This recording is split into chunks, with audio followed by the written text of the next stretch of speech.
Delicious Podcast. The Brutally Delicious Podcast. What's up, everybody? This is Dark Macek with Brutally Delicious, coming at you with a review of Solemn Vision's brand new album, Despite the Rise of the Sun. So I want to disclose right now, I am friends with two of the band members, bassist Anthony Rafferty and drummer Carlos Crosell. I hope I'm pronouncing that correctly. I'm a total asshole if not. They're what some of us call Boat Fam. If you don't know, Google it. I first saw Solemn Vision live, I think it was October 2021 in Brooklyn. They were playing with another great band that's about to release an album called Ancestral Curse. We have stayed in touch since then, and I eagerly anticipated this album. Stylistically, I guess we'd call them like progressive melodic death metal. If I had to describe it as a marriage of two bands, I would probably say like Black Dahlia Murder meets Opeth, but only the good parts of Opeth. That is, there's a side of Opeth that takes you on an emotional journey, and I think Solemn Vision has perfectly captured that style. The side of Opeth that sounds like a former pre-med major that dropped out and opened a coffee shop, that's nowhere to be found here. Maybe Insomnium is a better comparison. Before we talk about the music, I gotta say, this production is killer. I do wish the bass were a little louder, but that's true for most metal, and especially with a talent like Anthony, I worry that his talents won't get the recognition that they deserve. But the guitars sound killer. I want this patch, whatever was used to reamp. Let's talk about some songs now. Father from the Flame. This is a great choice for an opener. In a way, this track solidifies what the band's style is. And that's a great thing for an opening track, but I think especially important for a second album. I think that in metal, oftentimes the second album is the one where they really take it up a notch. Think Paranoid or Ride the Lightning or Peace Sells. Oftentimes the first album is them trying to gain their footing, and the second one is like, oh yeah. Carlos kills it right away. I've seen over 200 shows in my life. Carlos is a standout drummer. I even saw him in a different band whose name is escaping me right now, and I was like, oh my god, that's Carlos. This track goes perfectly into Avarice.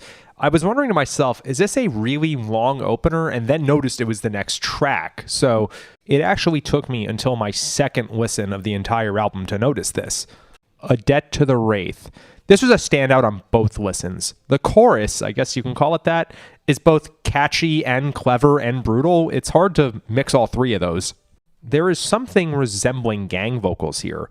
I'm unfamiliar with this in melodic death metal, except for maybe some In Flames, but they're more commercial.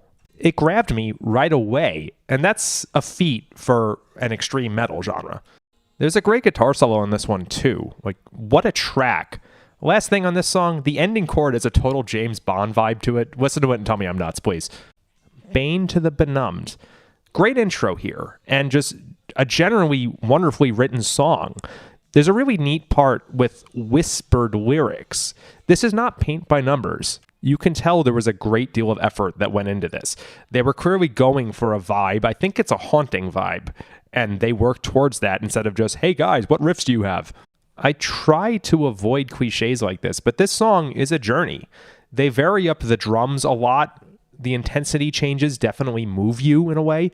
They masterfully employ different textures. In terms of my emotional reaction, it was kind of like listening to a film score instead of a metal song. This is normally the part of the review where I will compare the song to some venerated classic. The thing is, I can't think of anything else to compare this to. It's just that fresh. Moving on, Unfinished Tapestry. That was the first single from the album, and probably for a good reason. It actually moves me in ways similar to Bane and Benumbed, which is funny because I just said it's incomparable.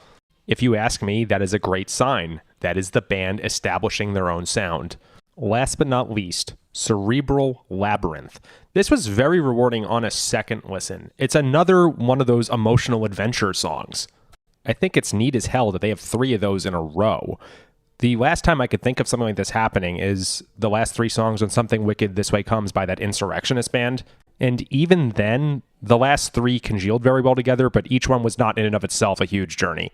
The word unprecedented was used a whole lot over the pandemic, but that's the first thing that comes to mind when I think of the end of this album. So, for those who pay attention to this podcast, I'm almost always doing symphonic and or power metal reviews. Death metal is something I'm very picky with.